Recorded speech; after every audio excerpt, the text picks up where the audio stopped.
Hey, what's up, everybody? It's Bryce back with another music review, and today we're going to be taking a look at Aaron Shust's fifth studio album. This is Morning Rises. This was produced back in 2013 by Centricity Music, and this this one is probably, I guess, if I had to pick a favorite among my more favorite full complete albums of his. There is a total of 12 songs on this album, but really in reality there's 11, and let me explain what I mean by that. The very first track, which is the title track of this album, Morning Rises, is actually about a 32-second instrumental, so it's beautiful, but there's not really a whole lot to talk about. It's just kind of like a really bright kind of musical blend. You can hear like a couple of lyrics from in the background of the next song on the track, that's like all these opening instrumentals usually do, is they prelude the next song on the track or whatever. It's just like they have instead of combining it with the song, I guess, if just feel the need to make it its own track and have it be a prelude. I don't know. Me personally, I would just combine it into one track, but hey, I don't make the business decisions. So what does it lead into? It leads into God of Brilliant Lights, which I'm not 100% on what the singles for this album are. Really couldn't find out for sure. I believe God of Brilliant Lights is one of them. If it wasn't, then it really should have been, because God of Brilliant Lights, in my opinion, is one of the best songs on this album. The guitars, the guitars in this song, they make me think. Certain spots, especially, make me think of like just kind of like a stream of bells. I mean, it's very bright, but like not an overpowering kind of bright. It actually kind of makes me like what I'm sitting here picturing, and it makes me think kind of like almost like lights, just the way the music blends so well with itself. I mean, it's incredibly beautiful music.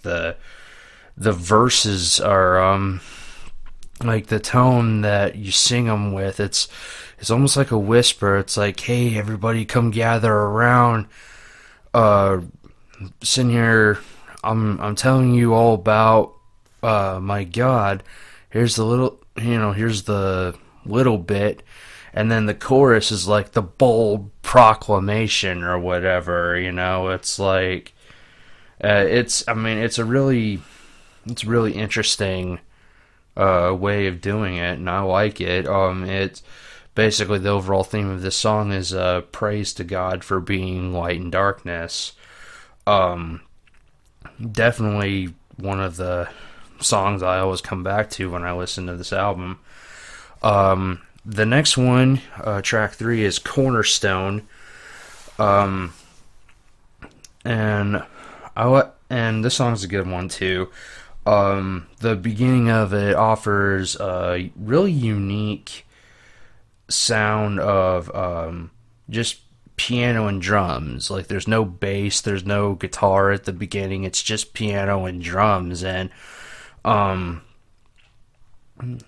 you wonder sometimes how that sounds without that deep hum of a bass guitar or something to give it that blend. But I mean, it sounds really good, and then and so good, in fact, that when the guitars come in about on the first chorus, they almost seem a little bit too bright.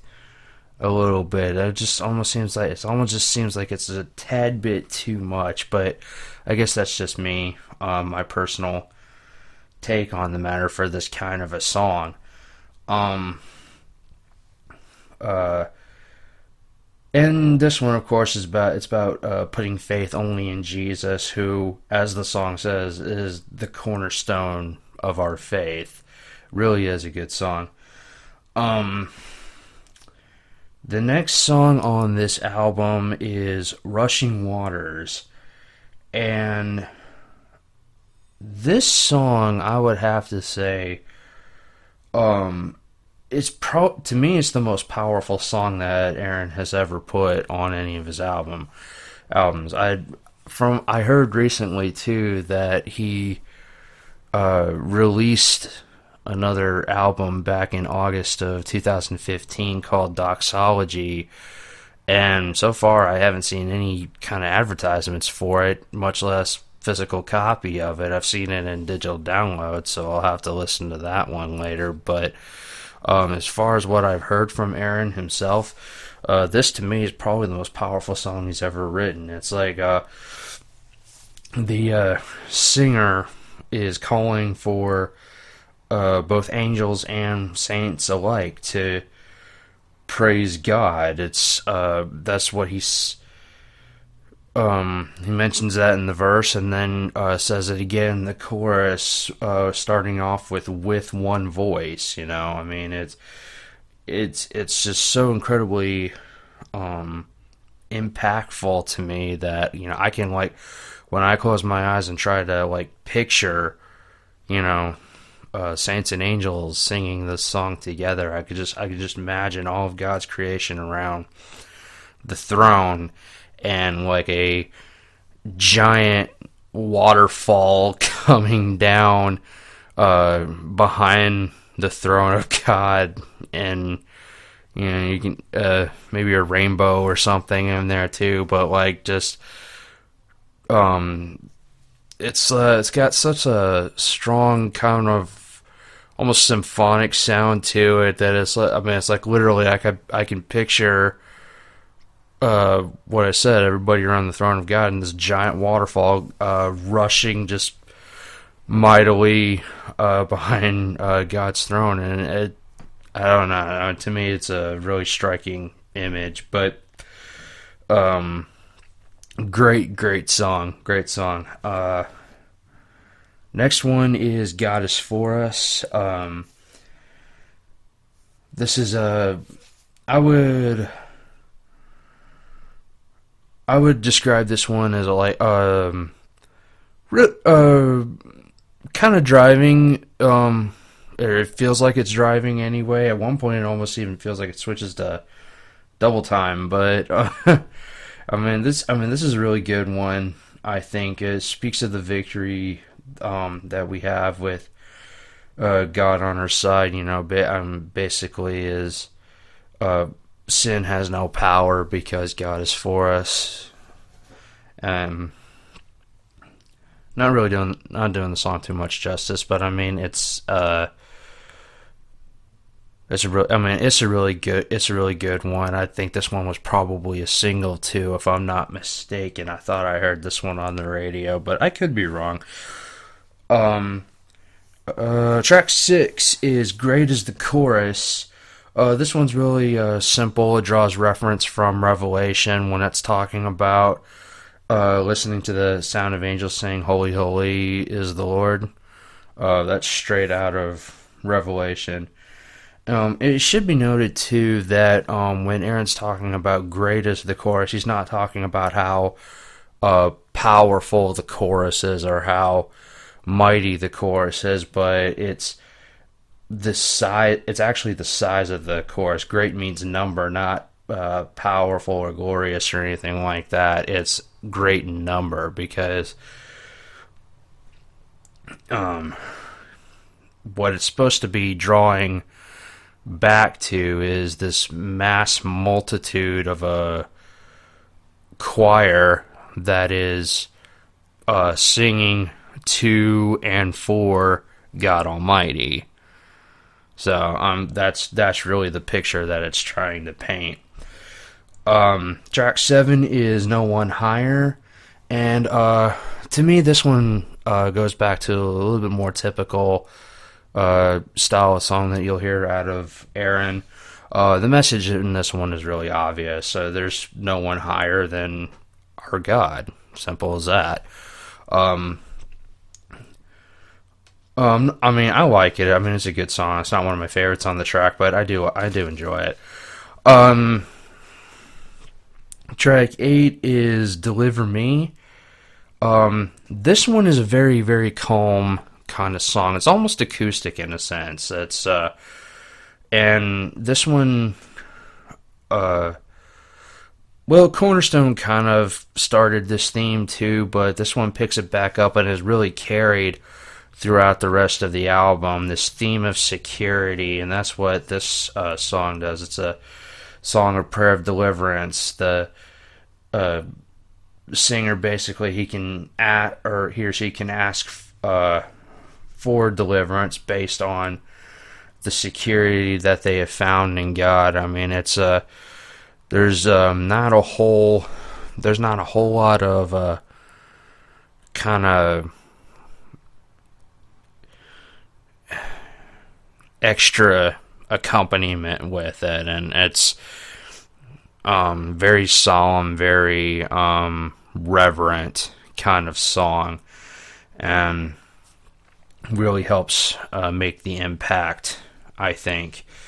The next one, track 9, is called The One, and to me, or this one, it keeps that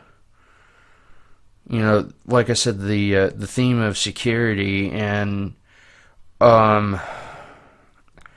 but it also picks back up the style that God of Brilliant Lights and Rushing Waters had, and Great as the Chorus also had started, and it's that kind of sound where it's like, it's a band, it's like a contemporary sounding band, but it also has like kind of a broader, almost symphonic sound to it. I mean, it's just like, it's like a symphonic sound without horns, if that makes any sense at all. I mean, it's just something so deep to it, and this one picks that one back up really well.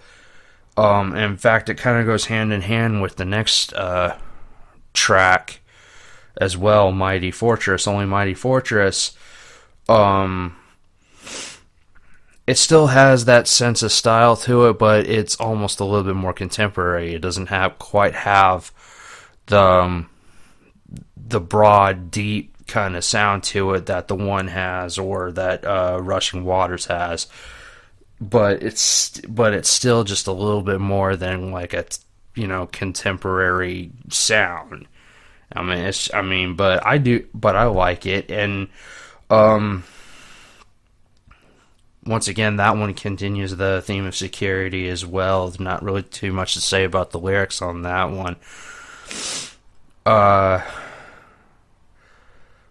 Track 11 is Satisfy. It goes back to being a little bit calmer, and basically the only thing I can say about this one is that it's just talking about how only God can satisfy and supply us. The chorus is talking about filling us with the Spirit, filling us with His love and things like that, because only God can satisfy. That's essentially the theme of the song right there.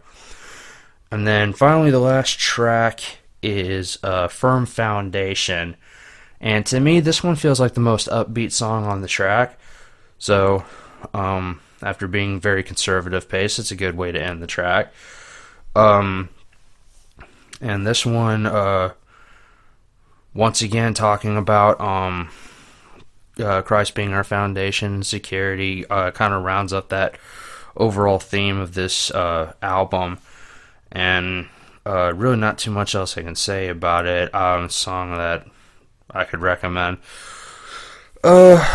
Overall, this is probably, at least as far as Aaron's made, I could definitely say this is one of, if not the best overall albums, just in terms of not so much necessarily number of like just great, amazing hits, but the way that it's structured. It seems to flow really well together. I love the blend of, like I've said, of the, your typical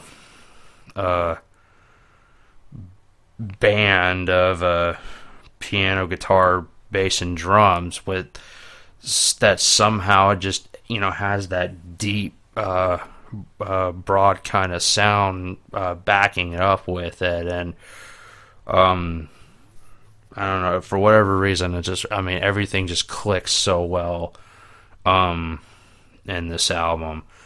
So definitely, in my personal opinion, one of the best albums he's ever made.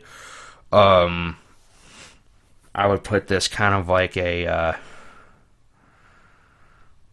really, I would guess I would put this in a tie with This Is What We Believe. I think both of these I could probably consider to be my favorite of his albums. And it's kind of why I need to listen to Doxology, since that has recently come out. See how that one compares to the rest of this, because he's been kind of on a roll. I know a lot of people liked Take Over, and I've not disliked any of Aaron's albums up to this point. If I had to number them,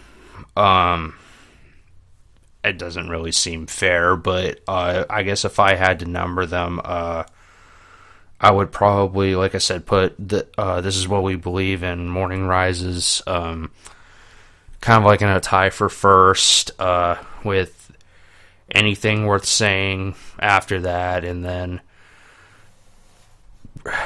really a tie between Whispered and Shouted and Take Over.